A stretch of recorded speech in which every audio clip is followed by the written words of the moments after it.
주께 돌리세.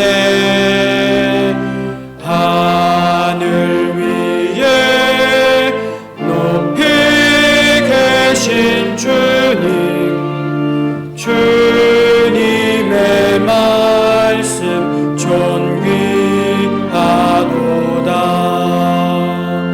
소망의 주 다 찬양하여라. 이 장을 걷고 보좌 오르사. 우리 위해 중보되신 주님, 날마다 은혜 부어주신다.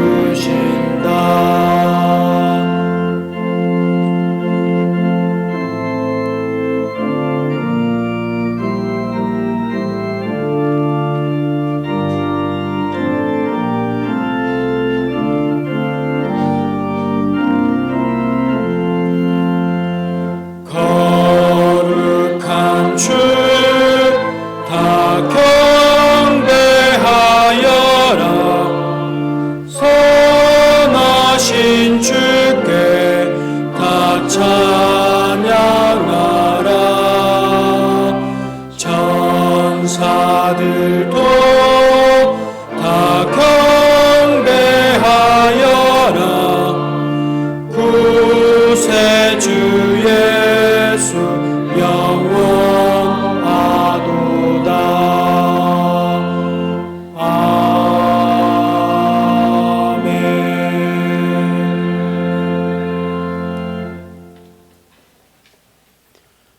그가 찔림은 우리의 허물 때문이요 그가 상함은 우리의 죄악 때문이라. 그가 징계를 받음으로 우리는 평화를 누리고 그가 채찍에 맞음으로 우리는 나음을 받았도다. 우리는 다 양 같아서 그릇 행하여 각기 제 길로 갔거늘 여호와께서는 우리 모두의 죄악을 그에게 담당시키셨도다. 아멘.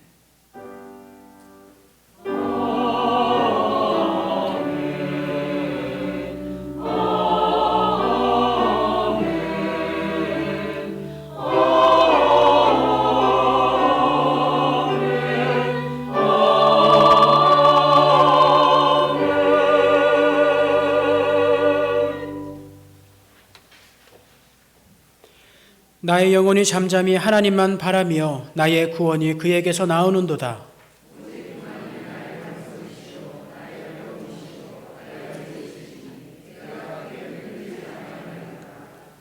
넘어지는 담과 흔들리는 울타리 같이 사람을 죽이려고 너희가 일제히 공격하기를 언제까지 하려느냐.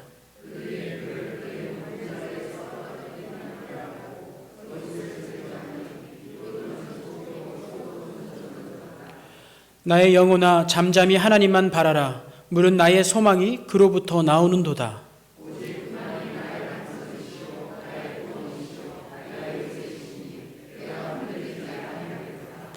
나의 구원과 영광이 하나님께 있으며 내 힘의 반석과 피난처도 하나님께 있도다.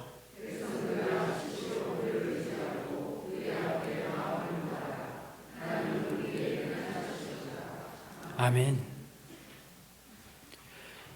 태초에 말씀으로 온 만물을 창조하시고 지금도 사랑과 공의로 이 땅을 다스리시는 하나님 아버지, 주님의 크신 사랑을 받으며 한 주간 평안 중에 지냈던 저희가 오늘은 주일을 맞이하여 이 시와 찬미와 신령한 노래를 부르며 예배의 자리로 나왔습니다.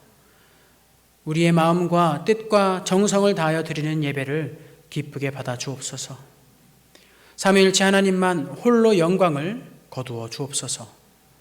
사순절 기간 예배하는 저희로 십자가 곁으로 더욱 가까이 다가서게 하여 주셔서 예수님의 그 사랑과 은혜를 더욱 깊이 알아가는 시간들이 될 수 있도록 함께하여 주옵소서. 예수님의 이름으로 기원하옵나이다. 아멘. 나는 전능하신 아버지 하나님, 천지의 창조주를 믿습니다. 나는 그의 유일하신 아들 우리 주 예수 그리스도를 믿습니다. 그는 성령으로 잉태되어 동정녀 마리아에게 선하시고 본디오 빌라도에게 고난을 받아 십자가에 못 박혀 죽으시고 장사된 지 사흘 만에 죽은 자 가운데서 다시 살아나셨으며 하늘에 오르시어 전능하신 아버지 하나님 우편에 앉아 계시다가 거기로부터 살아있는 자와 죽은 자를 심판하러 오십니다. 나는 성령을 믿으며 거룩한 공교회와 성도의 교제와 죄를 용서받는 것과 몸의 부활과 영생을 믿습니다. 아멘.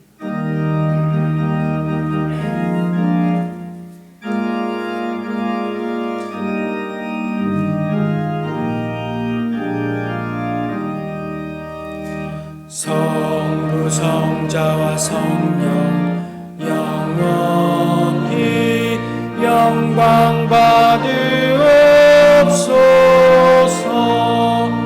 태초로 지금까지 또 길이 영원 무궁 성삼위께 영광. 아멘.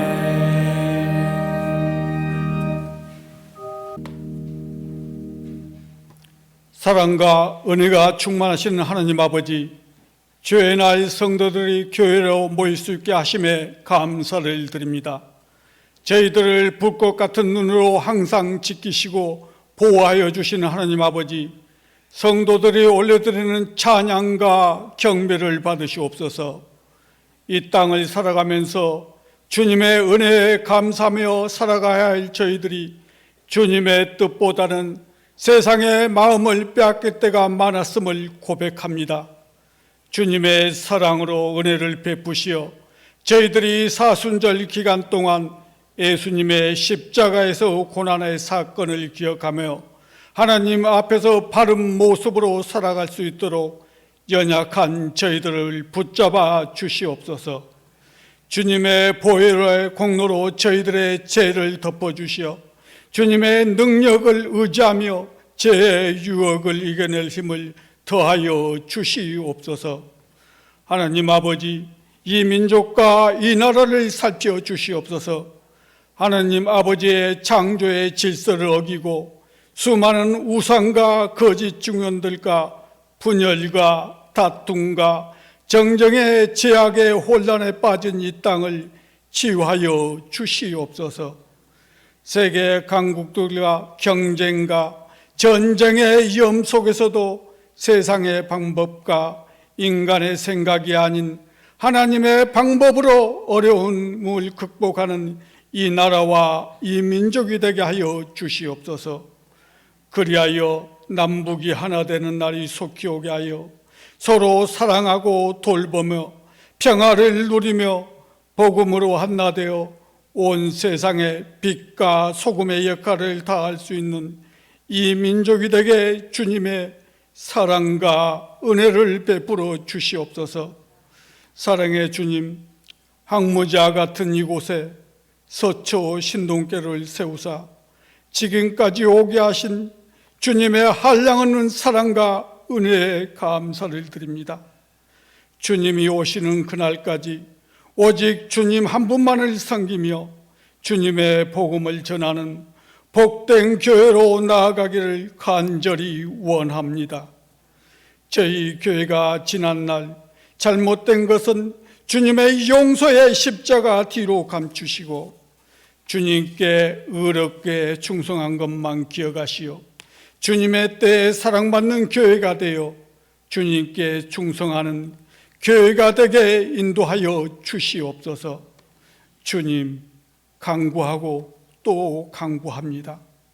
주님의 연약한 지체들과 육체의 고통 속에 살고 있는 성도들을 지난날 주님께 충성한 가장 아름다운 날들만 기억하시어 주님의 십자가의 성스러운 보혈로 육체의 고통을 치유하여 주시어 건강한 모습으로 교회에 나와서 주님께 찬양과 경배를 올려드릴 수 있게 긍휼을 베푸시어 마지막 때에 십자가의 보혈 같은 귀한 성도들의 길을 걸어가게 도와주시옵소서.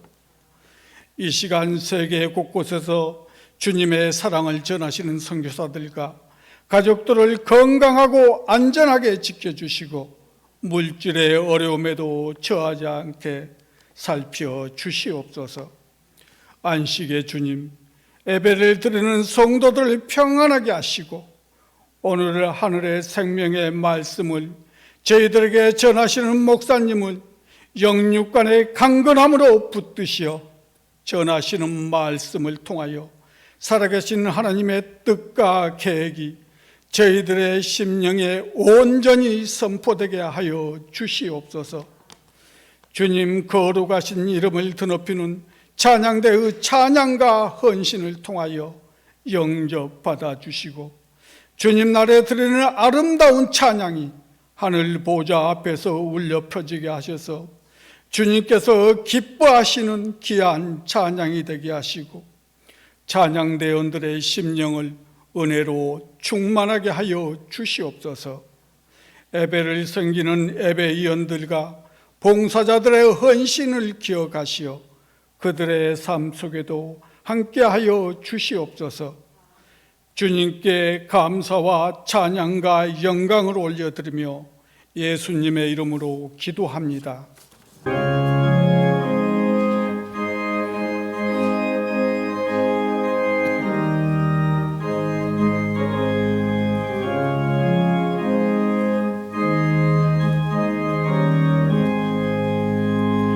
구주의 십자가 보혈로 죄 씻음 받기를 원하네.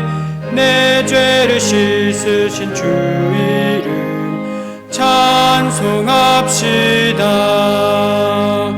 찬송합시다. 찬송합시다. 내 죄를 씻으신 주 이름 찬송합시다. 죄악을 속하여 주신 주 내 속에 들어와 계시네.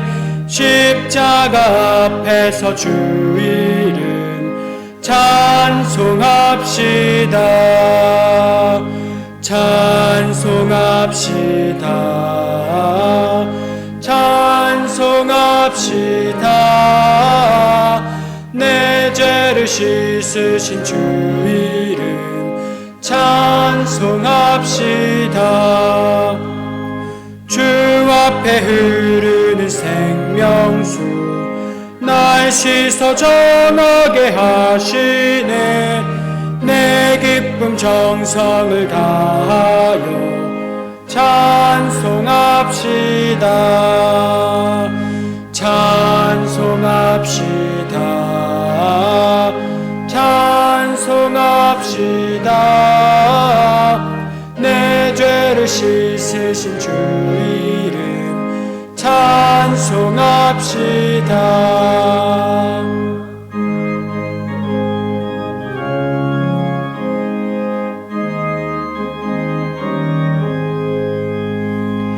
내 죽을 제해한 영혼은 생명수 가운데 젖었네.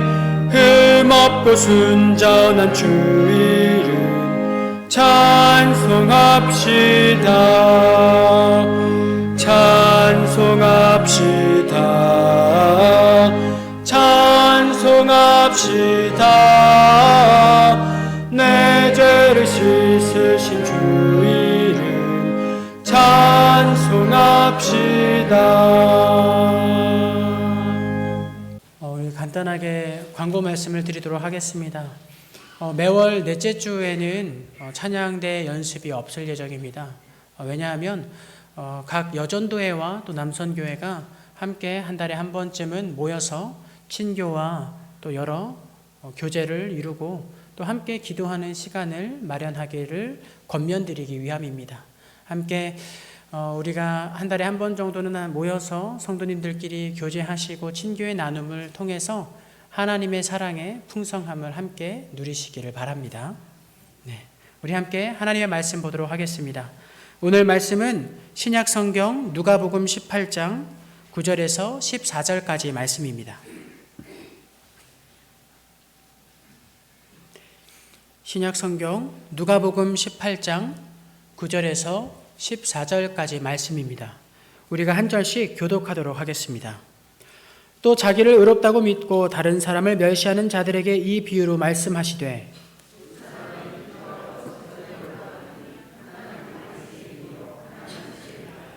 바리새인은 서서 따로 기도하여 이르되 하나님이여 나는 다른 사람들 곧 토색, 불의, 간음을 하는 자들과 같지 아니하고 이 세리와도 같지 아니함을 감사하나이다.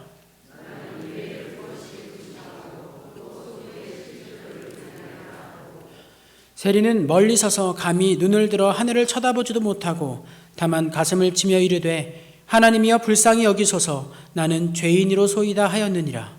내가 너희에게 이르노니 이에 저 바리새인이 아니고 이 사람이 의롭다 하심을 받고 그의 집으로 내려갔느니라. 무릇 자기를 높이는 자는 낮아지고 자기를 낮추는 자는 높아지리라 하시니라. 아멘.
우리 함께 성도의 나눔을 하도록 하겠습니다. 옆에 또 앞뒤로 함께 인사하겠습니다. 하나님께서 함께 하십니다.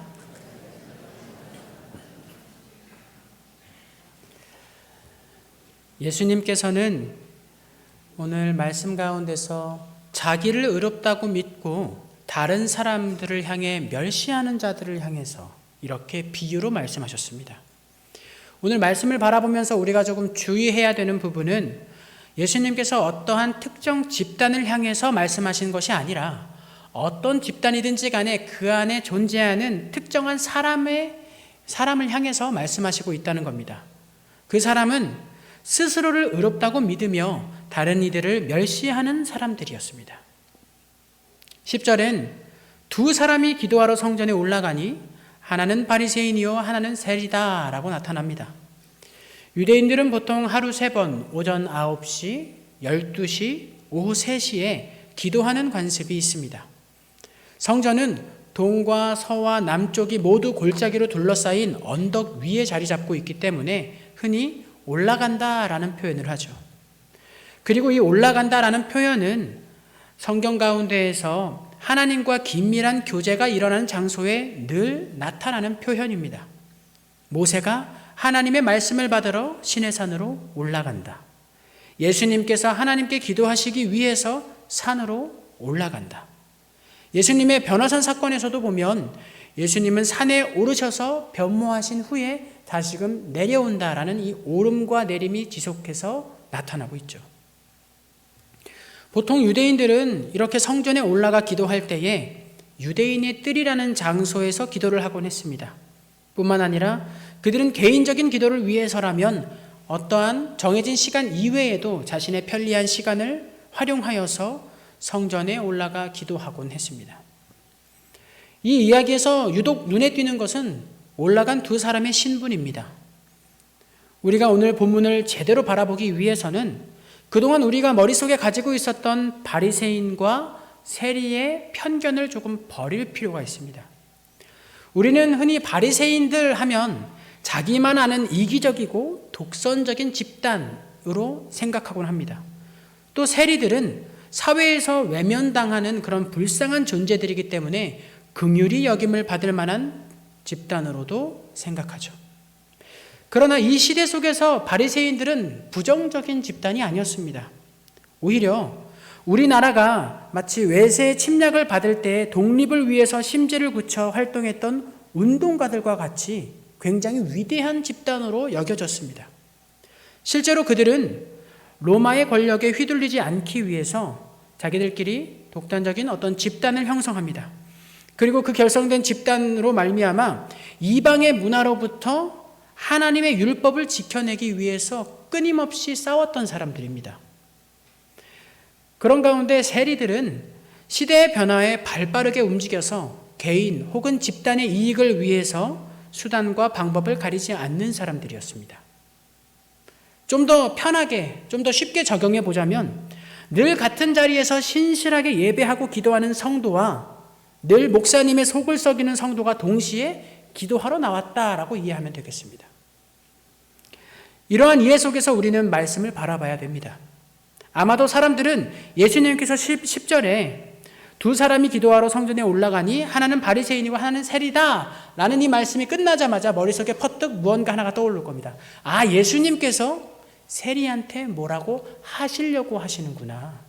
세리를 뭔가 꾸짖으시려고 맨날 목사님 속을 썩이는 그 성도를 뭔가 꾸짖는 내용을 하시겠구나 라는 생각을 자연스럽게 떠올리게끔 한다는 겁니다. 그러고 나서 11절 말씀을 보겠습니다. 바리새인은 서서 따로 기도하여 이르되 하나님이여 나는 다른 사람들 곧 토색 불이 가늠하는 자들과 같지 아니하고 이 세리와도 같지 아니함을 감사합니다. 나는 일회에 2번씩 금식하고 또 소득의 11조를 드리니이다 하고. 바리새인은 서서 따로 기도하고 있습니다. 이것은 그들이 큰 문제는 아니죠. 당시 성전에서 기도할 때에는 대부분 어떤 자세로 했냐면 서서 고개는 하늘을 바라본 채 기도했습니다. 여기서 따로 기도했다는 것이 우리에게 마치 그들이 뭔가 좀 잘못된 선민 사상에 사로잡혀서 따로 기도하고 불결한 사람들과는 우리는 떨어져야 돼라는 어떤 이러한 잘못된 인식으로서 이행되고 있는 것 같지만 사실 이 바리새인들이 따로 기도하기 시작한 것은 이방의 문화에 자신의 기도와 자신의 예배가 뒤섞이지 않기 위해서 마련되어서 시작되었던 겁니다. 그래서 따로 기도하기 시작했던 거예요. 문제는 시간이 흐르면서 그 의미가 변질되어 마치 그릇된 선민 사상을 가지고 따로 기도하는 것처럼 보여지기 때문에 문제가 됐던 것이죠. 그리고 나서 이제 또 그의 기도를 살펴보면요, 토색이라는 단어가 나오는데요, 이것은 남의 것을 강제로 약탈하는 그런 탐욕스러운 행동을 이야기하고 있습니다. 그의 기도 자체에는 그닥 문제가 별로 보이지가 않습니다. 죄를 짓는 사람들과 같지 않고 정결한 사람으로 계속 살아갈 수 있게 해주신 것에 대해서 하나님께 감사하고 있습니다. 또한 자신의 신앙의 열정을 금식과 11조로 하나님께 자랑하고 있죠. 이 역시 자랑을 안 했다면 가장 좋겠지만 사실 하나님께 잘했다고 칭찬받고 싶은 마음을 갖는 게 어쩌면 더 자연스러운 게 아닐까 생각이 됩니다. 우리도 무언가 당연한 일을 했음에도 불구하고 제가 집에서 청소하는 것이 당연한데요, 그 청소한 걸 마치 자랑하듯이 여보 집이 좀 어때? 깔끔해 보이지 않아? 라고 하면서 칭찬을 강요하는 것처럼 하나님께 당연한 것을 했음에도 불구하고 하나님께 칭찬받고 싶은 마음이 있기는 마련인 것이죠. 그런 이해 속에서 바리새인의 기도를 살펴보자면 그렇게 큰 문제가 나타나지 않습니다.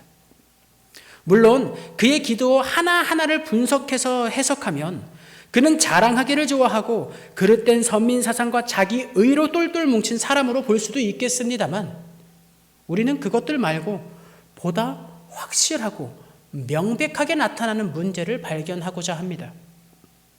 그의 기도는 분명 하나님의 은혜와 사랑에 대한 감사, 그리고 하나님을 향한 그의 열정이 녹아져 있습니다. 그러나 이웃을 향한 사랑은 보이지 않습니다. 왠지 모르게 차갑고 냉소적인 이웃을 향한 태도가 나타나게 됩니다. 누군가를 경멸하거나 외면했지 그 사람을 향한 긍휼히 여김은 찾아볼 수 없는 것이죠. 우리는 하나님의 말씀을 보면서 알게 된 사실이 있습니다. 그건 하나님께서 우리에게 내려주신 그 많은 복을 잘 사용하는 하나의 큰 방법은 이웃을 향하는 것이었습니다. 이웃을 돕는 것이었죠. 이웃에게 긍휼을 베푸는 것이었습니다. 그러나 그는 자신의 삶에 대한 만족으로 자신에게 내려진 하나님의 모든 복을 소진하고 있음을 발견할 수 있습니다. 우리는 여기에서 함께 이 말씀을 찾아보기를 원합니다. 고린도전서 13장 1절로 3절입니다.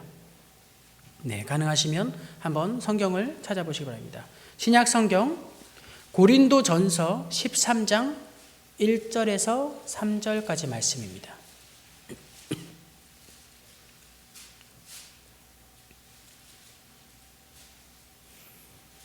네, 찾으셨으면 함께 봉독해 보겠습니다. 내가 사람의 방언과 천사의 말을 할지라도 사랑이 없으면 소리나는 구리와 울리는 꽹과리가 되고, 내가 예언하는 능력이 있어 모든 비밀과 모든 지식을 알고 또 산을 옮길 만한 모든 믿음이 있을지라도 사랑이 없으면 내가 아무것도 아니요, 내가 내게 있는 모든 것으로 구제하고 또 내 몸을 불사르게 내줄지라도 사랑이 없으면 내게 아무 유익이 없느니라. 아멘. 바리새인의 기도가 아무런 유익이 없는 이유, 무엇보다 아주 명백하게 드러나는 그의 삶의 문제는요, 이웃을 향한 사랑이 없었다는 겁니다. 그러면 이제는 세리의 기도를 한번 살펴볼까요? 13절입니다.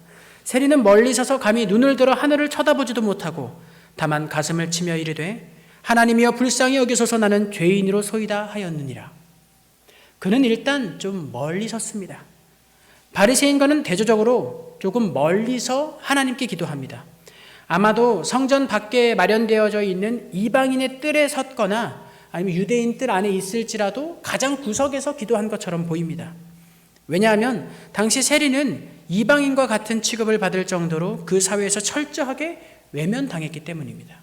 여기서 이방인의 뜰이라는 것은 당시 유대인들이 기도하는 그 장소가 따로따로 구분되어져 있었는데, 유대인의 뜰은 보다 성전 안쪽에 위치하고 있었고요, 이방인의 뜰은 그 성전 외곽에 바깥에 위치하고 있어서 이방인들은 거기까지만 들어갈 수가 있었습니다.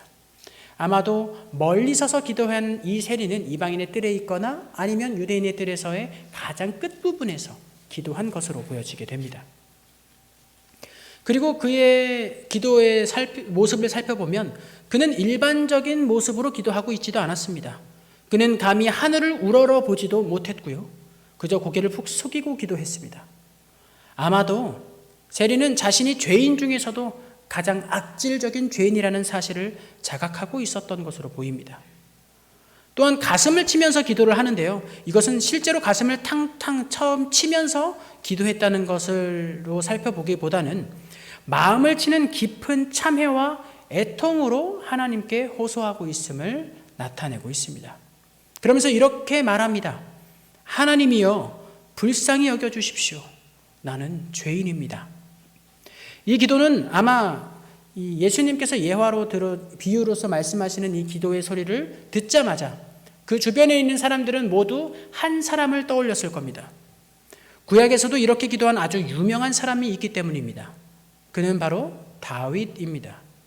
다윗은 자신의 충신이었던 우리아를 죽이고 그의 아내를 취하였을 때 선지자 나단을 통해 자신의 추악한 죄를 깨닫고는 하나님께 납작 엎드려 이렇게 기도합니다. 하나님이여 주의 인자를 따라 내게 은혜를 베푸시며 주의 많은 긍휼을 따라 내 죄악을 지워 주소서. 우리말로 번역했을 때는 세리의 기도와 그다지 비슷해 보이지 않지만 이것이 원어로 나타났을 때에는 상당히 유사한 구조와 단어들이 반복되어서 교차하고 있음을 알 수가 있습니다. 이와 같은 기도 속에서 하나님께 용서를 비는 동시에 세리는 자신이 마땅히 받아야 할 형벌이 무엇인지를 잘 알고 있음을 우리는 알 수가 있습니다.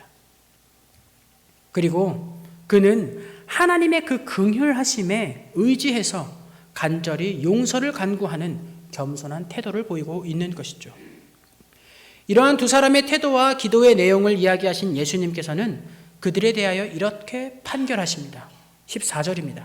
내가 너희에게 이르노니 이에 저 바리새인이 아니고 이 사람이 의롭다 하심을 받고 그의 집으로 내려갔느니라. 무릇 자기를 높이는 자는 낮아지고 자기를 낮추는 자는 높아지리라 하시니라. 자기를 높이는 자는 낮아지고 낮추는 자는 높아지리라 라는 이 말씀에서 우리는 우리의 높고 낮음을 나타내고 판단하는 존재가 이 세상의 피조물이 아니라는 사실을 발견할 수가 있습니다. 우리를 높이시는 분도 낮추시는 분도 하나님이시고 또한 우리를 높다, 우리를 낮다라고 판단하시는 분 역시 하나님이시라는 겁니다. 예수님께서는 이야기를 통해서 바리새인 속에 감추어진 결함을 들추어내셨고 이 세리에게는 합당한 참회가 일어났음을 알려주십니다. 그러므로 성전에서 하나님과의 만남을 통해서 하나님의 은혜를 입은 사람은 바리새인이 아니라 세리다라고 알려주신 것이죠. 그러나 우리는 여기서 아직 풀지 않은 숙제가 있습니다. 그것은 하나님께서 세리에게 의롭다라고 말씀하신 것입니다. 이 의로움의 선포는 철저히 하나님의 주권 아래에서 선포된 것입니다. 그렇다면 하나님은 과연 세리의 무엇을 보시고 의롭다고 말씀해 주신 걸까요? 세리의 기도하는 모습을 다시 한번 면밀히 살펴보면 그는 일단 스스로를 죄인으로 여기면서 겸손한 태도를 보였습니다. 그 겸손한 태도는 마치 베드로가 예수님께 나와 주여 나를 떠나소서 나는 죄인입니다 라고 외치는 광경을 떠올리게 하기도 합니다. 이런 그의 겸손함이 하나님께로부터 의롭게 여김을 받을 만한 것이었을까요? 아니면 나를 불쌍히 여겨주십시오 라고 외치면서 자신의 처벌받아 마땅한 죄악을 용서받기 위해 하나님의 긍휼과 그 자비에 호소하는 그 의존성을 통해 의롭게 여김을 받은 것일까요? 물론 우리는 둘 다입니다 라고 할 수는 있겠으나 무엇보다 하나님의 의롭다 하심의 가장 강력한 동기는 의존성임을 기억하십시오. 그의 의는 하나님의 긍휼함에 매달리는 의존성에서부터 비롯되었습니다. 제가 아이를 오랜 기간 키우지는 않았습니다만 꽤나 많은 일들이 저희 아이들과 함께 있었습니다.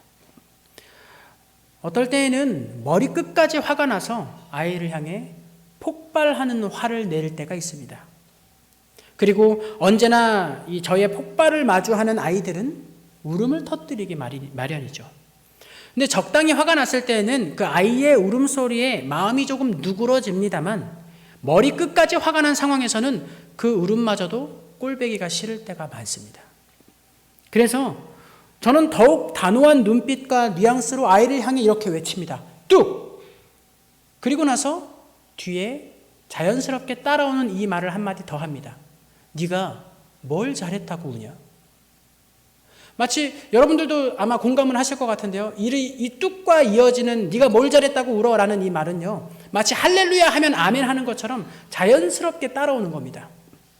그렇게 저 역시 머리끝까지 화가 난 상태에서 우는 그 아이를 향해서 더욱 단호하고 아주 큰 소리로 이렇게 말한 적이 있는 겁니다. 그러다가 그 참을 수 없는 그 화를 갑자기 아이의 한마디에 멈출 수밖에 없는 상황을 마주한 적도 있습니다. 제가 뚝 네가 뭘 잘했다고 울어 라고 말하는 그 시점에서 아이는 이렇게 대답합니다. 저도 뚝 하고 싶은데 계속 눈물이 나요. 아이를 울게 한 건 접니다. 아이를 다그치고 아이에게 화를 낸 것도 저고요. 아이는 제가 아마 굉장히 무서울 겁니다. 저의 그 큰 소리를 듣는 것에 깜짝깜짝 놀라는 모습을 보이기도 합니다. 그런데도 이 아이는 제 곁을 떠나거나 다행히도 아직 어려서 집 밖으로 나가지도 않았습니다. 왜냐하면 그 아이는 연약하기 때문에 반드시 제가 필요한 겁니다. 비록 무섭고 화를 낸 존재라고 할지라도 떠날 수 없는 것이죠. 그 아이에겐 아직 부모가 전부이기 때문입니다.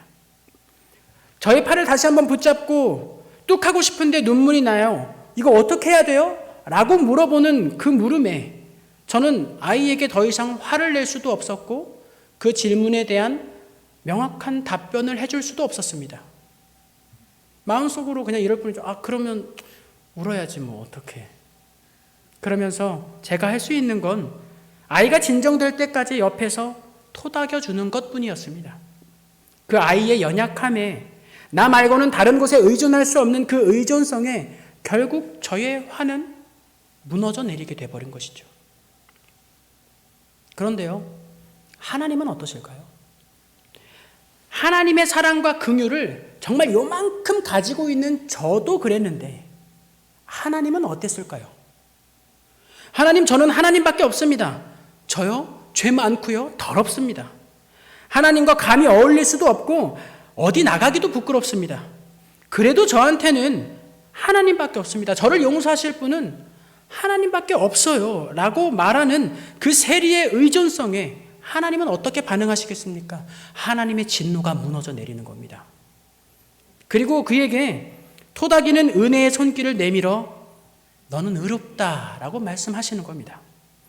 그의 의로움은요, 하나님의 말씀을 따라 철저하고 완벽한 신앙의 삶을 살아냄으로부터 얻은 것이 아니었습니다. 또 대단한 사역으로 많은 이들에게 하나님을 알리는 것으로부터 얻어낸 것도 아니었습니다. 그저 있는 그대로의 연약함을 가지고 하나님께 나와 긍휼과 자비를 구하면서 하나님을 철저히 의지하는 것이었습니다. 이러한 세리의 기도는 15절로 17절 말씀으로 이어집니다. 사람들이 예수께서 만져주심을 바라고 자기 어린 아이를 데리고 오매 제자들이 보고 꾸짖거늘 예수께서 그 어린 아이들을 불러 가까이 하시고 이르시되 어린 아이들이 내게 오는 것을 용납하고 금하지 말라. 하나님의 나라가 이런 자의 것이니라. 내가 진실로 너희에게 이르노니 누구든지 하나님의 나라를 어린아이와 같이 받아들이지 않는 자는 결단코 거기 들어가지 못하리라 하시니라. 사람들은 그 시대를 뒤흔들었던 예수님의 사역과 말씀을 기대하면서 자신의 어린 아이들에게 뭔가 유익이 되지 않을까 하는 마음으로 예수님께 나왔습니다. 예수님께서 만지는 사람들마다 눈을 뜨고요, 안전뱅이가 걷고요, 병이 나았습니다.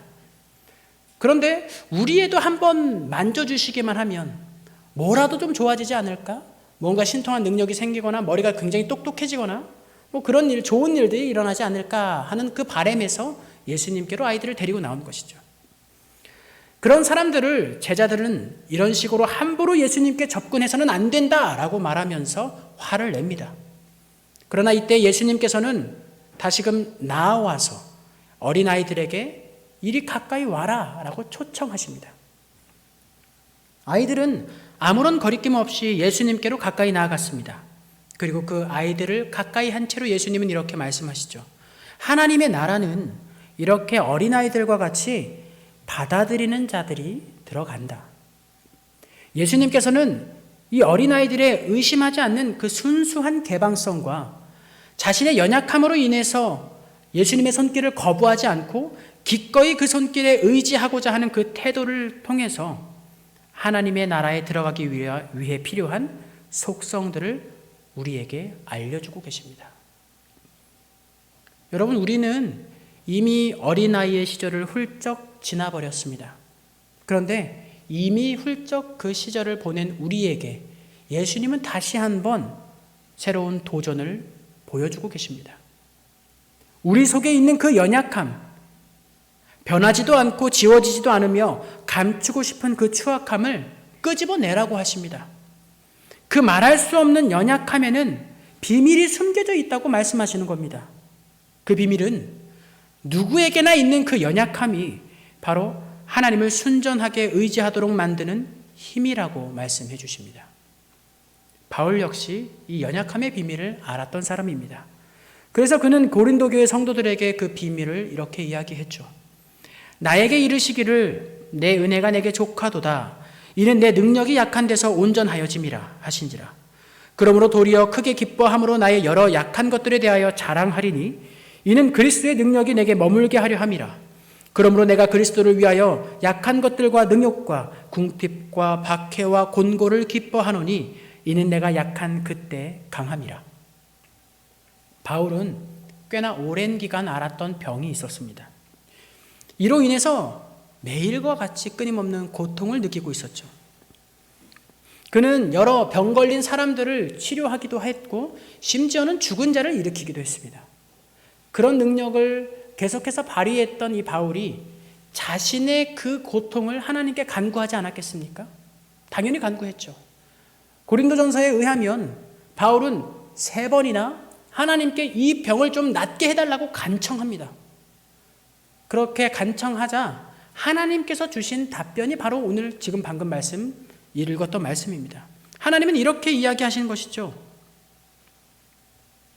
하나님께서 바울에게 알려주신 것은 바로 바울의 그 고통과 연약함을 통해 온전함으로 나아갈 수 있으니 내 은혜가 내게 족하다라는 겁니다. 이러한 깨달음을 주셨기 때문에 바울은 자신에게 처한 능욕과 궁핍과 박해를 그 삶의 고통으로서만 여기지 않고 온전함으로 나아가는 통로로 바라보게 됩니다. 그래서 기뻐한다고 고백하죠. 바울은 이제 자신이 약하기 때문에 오히려 그리스도 안에서 더욱 강해질 것이다 라고 확신하고 있습니다. 사랑하는 성도 여러분, 예수님께서는 오늘 우리에게 말씀을 통해 도전해 주신 그 내용이 우리의 삶에서 그냥 흩어져 날아가 버리는 것이 아니라 우리 삶에 체감되는 도전이 되기를 원합니다. 여러분, 어린아이와 같이 하나님께 나오십시오. 우리는 어린아이와 같이 순진하지도 않고요, 그렇게 무지하지도 않고 경험이 없지도 않고 힘이 없지도 않고 돈이 없지도 않습니다. 충분히 하나님을 떠나서 혼자 어느 정도 살아갈 수 있습니다. 그러나 예수님께서는 우리의 사라지지 않는 연약함을 바라보라고 이야기하십니다.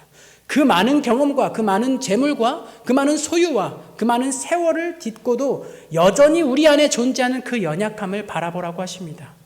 그리고 그 연약함을 가지고 하나님께 의지해라 라고 이야기하고 계신 것이죠. 그렇게 한다면 하나님께서 여러분들의 삶에 진노가 아니라 토닥임의 손길로 동행하시겠다라고 말씀하십니다. 여러분, 우리가 함께 연약함으로 뭉쳐있는 그대로 주님께로 나아갈 수 있는 시간이 마련되어지길 바랍니다. 그럴듯한 신앙적인 모습이 갖추어진 상태가 아니어도 괜찮습니다. 오히려 그것들이 하나님을 의지하는 것이 아닌 하나님께 상급과 보상을 요구하게 할 뿐입니다. 그저 우리 삶에 그대로 남아있는 연약함으로 세리처럼 또 어린아이들처럼 주님께 나아가서 의지하십시오. 그때 주님께서 우리에게 은혜의 손길을 뻗어 우리로 강하게 하실 겁니다. 그러한 예수님의 비전과 초대에 저와 여러분이 기쁨으로 아멘 할 수 있기를 소망합니다. 우리 시간 함께 기도할 때에 우리의 완벽한 의존의 대상이 되시는 하나님께 우리의 연약함을 품고 나아가기를 기도합시다. 또 나의 연약함을 아시는 그분께 겸손하게 우리의 삶을 보여드리십시오. 그리고는 그 긍휼의 손길을 기대하며 우리의 삶에 나타난 하나님의 나라를 살아갈 수 있기를 간절히 의탁하고 또 간구합시다. 함께 기도하겠습니다.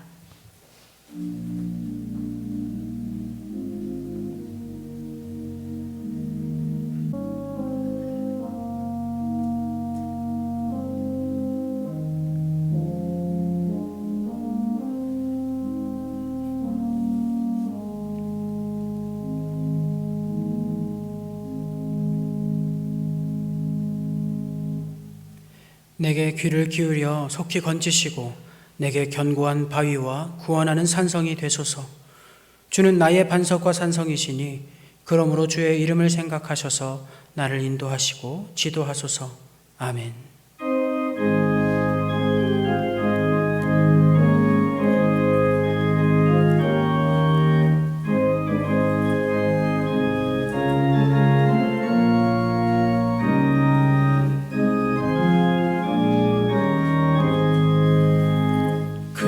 죄에 빠진 나를 주 예수 건지사 그 넓은 품에 다시 품으신 은혜는 저 바다보다 깊고 저 하늘보다 높다.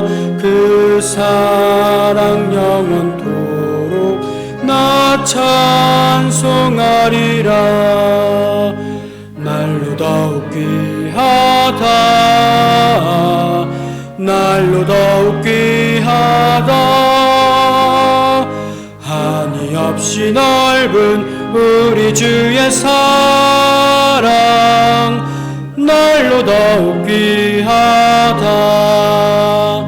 옛날에 유대 땅에 주 예수 다닐 때 그 은혜 받으려고 큰 물이 모였네. 누군 먼저 병든 자를 다 고쳐주셨으니 나 같은 죄인까지 그 은혜 받도다. 날로 더욱 귀하다. 날로 더욱 귀하다. 한이 없이 넓은 우리 주의 사랑 날로 더욱 귀하다.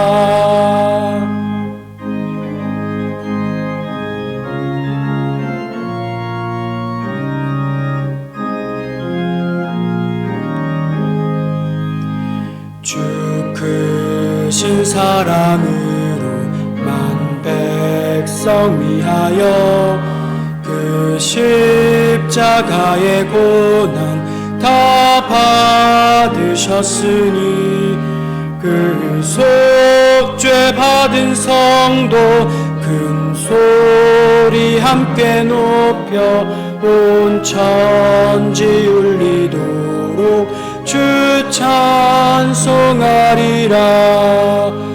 날로 더욱 귀하다. 날로 더욱 귀하다. 한이 없이 넓은 우리 주의 사랑 날로 더욱 귀하다.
연약함을 알게 하시고 그 연약함을 무엇보다 강력하게 하나님을 의지할 수 있는 도구로 사용하게 하신 주님의 은혜와 긍휼에 감사드립니다.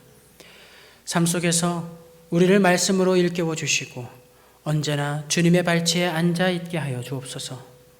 이 시간 주님을 사랑하여 기쁜 마음으로 드린 손길들을 기억하시사 주님과의 동행을 더욱 깊이 알게 하여 주시고 우리의 주변을 살피어 함께 기쁨을 나눌 수 있게 하여 주옵소서.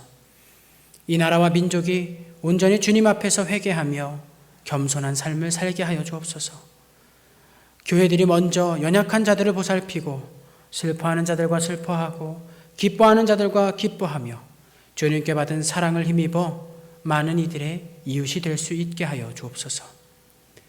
주님, 우리 주변에 실족한 사람들, 죄책감으로 무너진 사람들을 기억하게 하여 주시옵소서. 그들에게 믿음으로 손을 내미는 성도들이 되게 하여 주시고 우리의 마음을 늘 어루만지시고 또 고난 중에도 보호하시며 외면할 때에도 놓지 않으시는 하나님을 본받아 우리도 누군가에게 손길과 용서를 할 수 있는 삶을 살아갈 수 있도록 이끌어 주옵소서. 또 여러 아픔으로 호소하는 삶들을 보살펴 주시사 그 삶이 하나님의 사랑으로 채워져 회복이 일어나게 하여 주옵소서. 연로하신 어르신들의 건강을 지켜주시고 매일 주님과 동행하는 삶을 살게 하여 주옵소서. 어린아이들을 기억하여 주시사 그 삶에 하나님을 만나고 주님을 영접할 수 있는 시간이 마련되어지게 하시며 주님을 향한 그 믿음과 신뢰가 점점 자라가게 하여 주옵소서. 다음 세대들은 이 세상에서 꿈과 소망을 품게 하여 주시고 자신의 의가 아닌 하나님의 의를 기준으로 삼으며 흔들리지 않는 세대가 되게 하여 주옵소서. 각지에서 말씀으로 복음을 전하는 선교사들과 그 가정을 기억하여 주시고 강건함과 여러 위험으로부터 주님께서 보호하여 주옵소서. 한 주간 삶을 살아가는 성도들의 매일매일을 지켜주시고 여러 사업지와 직장지 가운데에서 형통하게 하여 주옵소서. 우리의 삶이 오직 주님만을 의지하기를 원하오며 예수님의 이름으로 봉헌 기도드립니다. 아멘.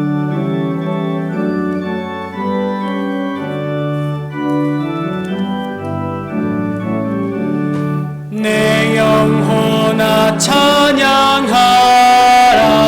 주님 앞에 엎드려 구속하신 넓은 은혜 높이 찬양하여라. 할렐루야 할렐루야 영원하신 하나님. 환난 중에 성도들을 구원하여 주셨네. 노하심은 더디하고 인자하심 넘치니. 할렐루야 할렐루야 진실하신 하나님. 우리 약함 아시는 주 항상 지켜주시고 인자하신 그 손으로 보호하여 주시니.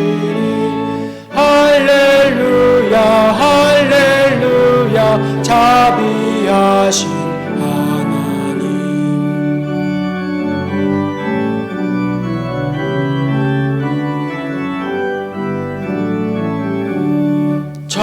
천사들아 우리 함께 주께 찬양 드리세. 성도들아 모두 모여 주께 경배하여라. 할렐루야 할렐루야 은혜로우신 하나님.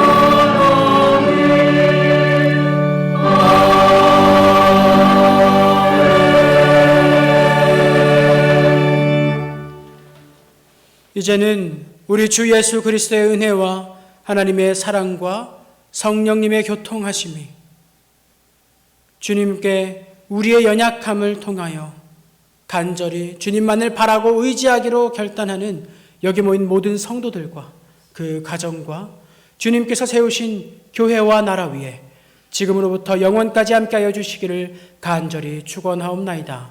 아멘.